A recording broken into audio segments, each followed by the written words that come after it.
India has made substantial progress in building health infrastructure and improving its health indicators over the last few years. The progress achieved has not been, unfortunately, uniform across the country. There are notable differences in the health parameters between different regions, different states, within the states, across urban and rural areas, and among sections of the society. As you are aware, the health is a state subject, yet the central government has transformed the health sector by providing huge amounts of additional financial resources, equipment and machinery, manpower and material, as well as training and technical aid to facilitate the state governments, particularly by provisioning of comprehensive health care services, particularly in the remotest areas, through NRHM, further improve maternal and child health, development of human resources and tertiary care facilities, control of communicable diseases, including HIV/AIDS, address the growing threat of non-communicable diseases, and encourage health research and promotion of integration of the Indian system of medicine. As a result of the government's commitment to do whatever it takes in terms of political will, adequate financial resources, technological innovation, and quick response time, there has been no wide poliovirus case for more than 2 years now. This is the longest wide poliovirus-free period in the history of India, and the fact has been globally acknowledged. Secondly, with the phenomenal increase in the institutional deliveries from about 700,000 in 2006 to over 1 crore every year for the past 2 years, the available infrastructure has been stretched to meet demand. To meet this huge demand, this year itself, more than 25,000 additional maternal and child health beds have been sanctioned in 415 health facilities in 11 states across the country. More such wings are being planned wherever there is a high bed occupancy to cater to the hugely increased demand. Ladies and gentlemen, a latest initiative is the Rashtriya Bal Swasth कार्यक्रम, which was just launched on 6 February 2013 from a tribal block of Thane district in Maharashtra by Srimati Sonia Gandhi, Honorable Chairperson of UP. This national program is for universal screening of children for disorders, disease, deficiencies and disabilities from birth up to 18 years, and will eventually cover almost 270 million children across the country. That's about 27 crore.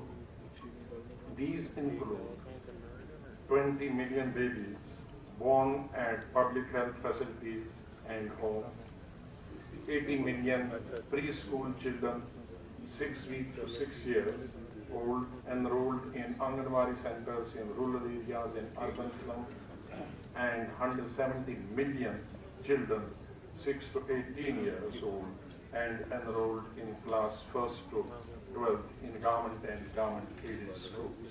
Similarly, the challenge of nutrition is also being addressed, with the Prime Minister's Nutrition Control working vigorously on the multi-sectoral plan to improve overall nutritional status, particularly of children.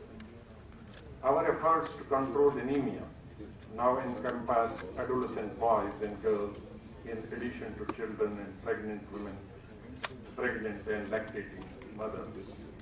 A nationwide program for weekly supplementation of iron and folic acid has recently been initiated by the Ministry of Health and Family Welfare to cover 130 million adolescents across the country.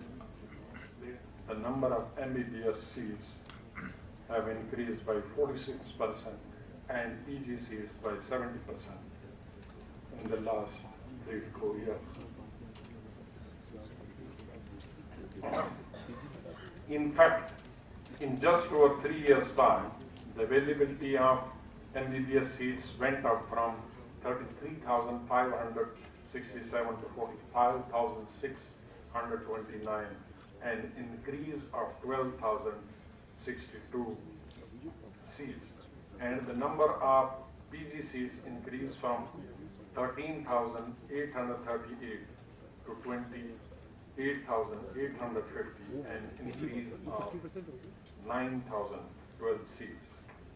Well, I'm expecting more seats in this financial year.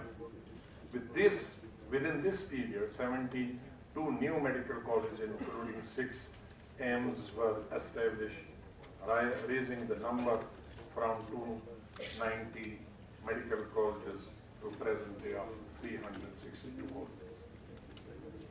I'm also pleased to inform that the medical colleges at 6 new AIMS have started functioning with admission of 50 students each from September 2012. The hospitals are going to be made functional by the end of this year.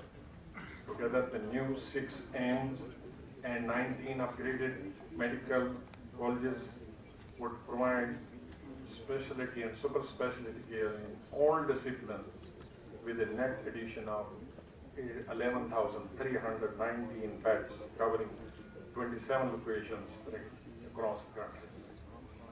Passing out our postgraduate and super specialty students who are now ready to begin their professional career is a special occasion, and I congratulate all the students who have been awarded degrees a little while ago.